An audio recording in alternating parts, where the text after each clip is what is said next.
Hi guys, happy Monday morning. Here in the Bulacan. Yan po guys, basa pa yung buko. Aalis po kami guys, nagpupuntahan kami. Kaya naantay ko pa muna kumain yung aking anak, syempre, bago tayo lumayas. Kasi baka mamaya late na naman kakain. Mega shoutout po sa atin lahat.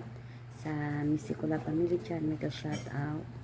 At saka happy birthday sa mga kasis ko, sis Aina, sis Emelda, sis Cherry, and sis sino pa bang isa? Glo. Happy birthday sa inyo mga kasis, at good health lang palagi guys. Ang topic natin for today, yung ating kaanyuan talaga. Hindi, kung paano tayo mag-ayos po ng ating kilay, ng ating maglagay ng lipstick, mag-ayos ng ating buhok, ng pananamit. Yun po yung topic natin today. Siguro guys, ako, hindi kasi ako talaga maano sa damit siguro. Ewan ko, napaka simple ko lang magdamit, baday baga. Kung sa Negros pa, ko sa Bisaya pa, udang. Udang ako magdamit guys, sure yan, udang. I don't know sino nakarelate ng salitang udang sa amin, yung para bang baday or nanay magsuot ng damit nung hindi bagay sa katawan or hindi bagay sa sarili mo, basta ka lang magsuot ng damit. Ganun ako guys. At saka yung kilay, yan, yung kilay ko guys, pansinin nyo, ang kapal. Basta lang ako maglagay ng ito, basta na ako maglagay ng ganito, ganyan-ganyan ko lang yan. Wala akong pakialam kung siya ay makapal o siya ay manipis o yung kabila ay makapal o yung kabila ay manipis. Ganun guys, ganun po ako. At saka hindi ako mahilig mag-makeup naman guys, pulbo lang okay na ako.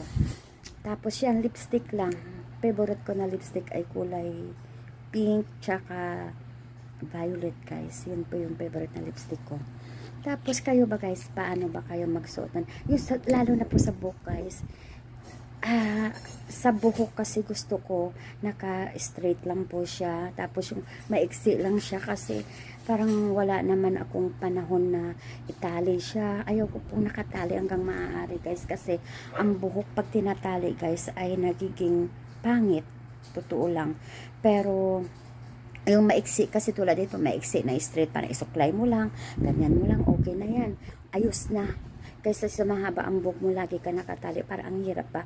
Kumaga parang paalis ka na, kailangan mo pa magtali ng buhok mo para gumanda o para maging maayos. Yun yung guys. Tapos sa sapato, ako na mahilig ako sa sapatos, mahilig din po ako sa sandal, pero hindi po ako talaga marunong kung paano mag-dress na, halimbawa yung babagay, anong kulay, anong ganito. Kayo ba guys, ganun din? Oo. Yun nga, siguro udang-udang talaga ako guys, kung sa Negros man. Putot na, udang pa, laway pa. Ay, hindi naman guys.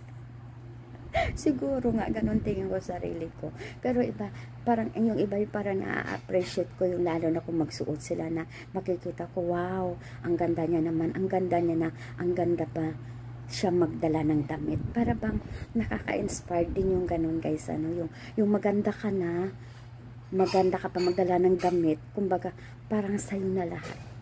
Pero kung yun naman laway ka hindi ka pa maganda magdala ng damit, para bang laway ka na nga, tapos yung pananamit mo hindi pa bagay, para hindi pa maganda, udang-udang pa, hindi lalong wala na talaga guys.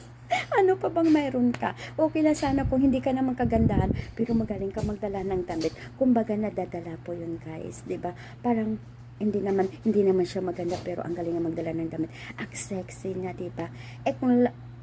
Kung laway ka na nga, tapos hindi pa nami ang lawas mo, tapos hindi pa nami ugali mo, di wala na talaga guys. Oy, joke lang, hindi naman po lahat pinatatamaan ko guys.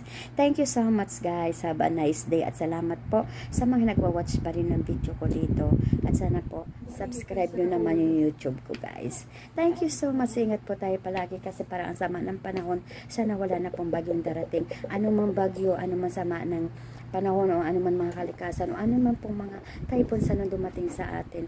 Sana po ay wag na, ingatan po naman tayo lahat. Lahat po ng mga namamasukan, lahat po may mga sakit ay pagagalingin at always pray to God. Thank you guys. Have a nice day.